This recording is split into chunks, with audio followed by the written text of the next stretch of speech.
నమస్తే, welcome to Abhinav Bharat.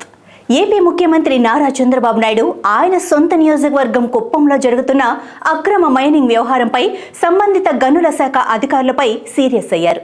Kuppam నియోజకవర్గంలోని శాంతిపురం మండలం మద్దనపల్లె రెవెన్యూ పరిధిలోని సి బండపల్లిలో అక్రమంగా నిర్వహిస్తున్న క్వారీల విషయంలో అధికారులపై బాబు ఆగ్రహం వ్యక్తం చేశారని సమాచారం. Madanapalle revenue division survey number 144లో సుమారు 660 ఎకరాల విస్తీర్ణంలోని అడవిలో విలువైన గ్రానైట్ నిక్షేపాలున్నాయి. ఈ ప్రాంతంలో గత వైసీపీ ప్రభుత్వంలో సుమారు 30 మంది అక్రమంగా క్వారీలు నిర్వహించారని అధికారుల విచారణలో వెలుగు చూసింది. చిత్తూరు జిల్లా వైసీపీ మాజీ మంత్రికి చెందిన అనుచరులు లక్షల రూపాయలు వసూలు చేసి అక్రమంగా క్వారీలు నిర్వహించుకోవడానికి అనుమతులిచ్చారని ఆరోపణలున్నాయి. అక్రమ క్వారీలు నిర్వహిస్తున్న వారు ప్రతి సంవత్సరం 50,000 నుండి ₹1,00,000 వరకు ఆ వైసీపీ పెద్దాయనకు ముడుపులు చెల్లించుకున్నారని, ఇంత అక్రమ వ్యవహారాలు జరుగుతున్నా సంబంధిత అధికారులు ఏ మాత్రం పట్టించుకోకుండా సైలెంట్గా ఉండిపోయారని కుప్పం నియోజకవర్గ ప్రజలు చంద్రబాబు నాయుడికి సమాచారం ఇచ్చారు.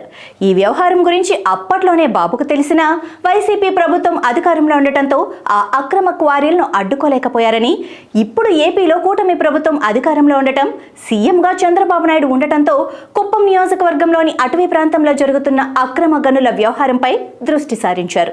అటవీ ప్రాంతంలో 100 ఎకరాలు అక్రమంగా క్వారీలు నిర్వహించిన అప్పటి గనుల శాఖ మాజీ ఎండీ వెంకటరెడ్డి ఆ క్వారీలు నిర్వహించిన అందరికీ క్లీన్ చిట్ ఇచ్చేశారని తెలుస్తోంది.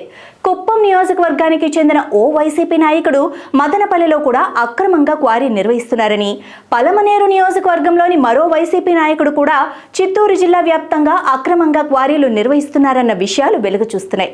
తన సొంత జిల్లాలోనే అక్రమ గనులు నిర్వహిస్తున్నా అధికారులు పట్టించుకోకపోవడంతో సీఎం చంద్రబాబు నాయుడు ఆగ్రహం వ్యక్తం చేసినట్టు వార్తలొస్తున్నాయి. వరదల్లో దెబ్బతిన్న ప్రాంతాల గురించి, వరద బాధితుల గురించి వివరాలు సేకరిస్తున్న సీఎం చంద్రబాబు ఇదే సమయంలో కుప్పం నియోజకవర్గంతో పాటు చిత్తూరు జిల్లాలో అక్రమంగా నిర్వహించిన క్వారీల విషయంలోనూ ఆరా తీశారు. మరోవైపు ఆంధ్రప్రదేశ్ గనుల శాఖ మాజీ ఎండీ వెంకటరెడ్డి పరారీలో ఉన్న విషయం తెలిసిందే. ఆయన దొరికితే కుప్పం వ్యవహారంలో కూడా ఓ క్లారిటీ వస్తుందని సంబంధిత అధికారులు అంటున్నారు.